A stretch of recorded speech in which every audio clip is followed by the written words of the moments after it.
In this study, we have looked at the role of Cevostamab, which is an antibody that targets FcRH5 and CD3 in heavily pretreated myeloma patients who were triple-class refractory and who were prior treated with another bispecific antibody. So in brief, that study had several cohorts. So one cohort was with patients who got prior treatment with antibody-drug conjugate and CAR-T treatment, and this cohort with prior bispecific antibody treatment. Patients received a step-up dosing, and then the therapeutic dose was given every 3 weeks at the optimal dose of 180 milligrams.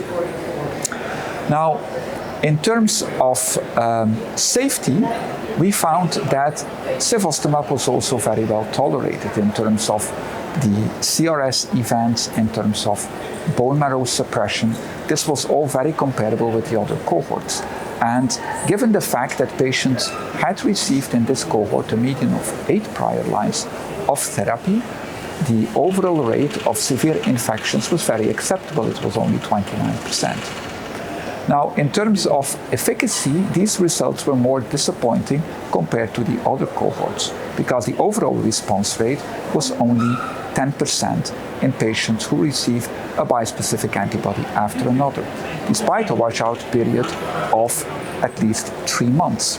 So we also did some correlative science in this particular cohort, and what we found is that there was a high expression of immune exhaustion markers like PD-1, like TIGIT.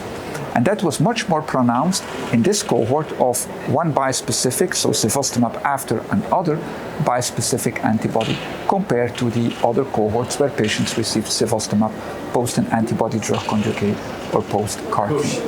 And that really emphasized, let's say, that we also need a very functional immune system to make a bispecific antibody work, even if it's an active antibody like Cevostamab. Thanks for your attention.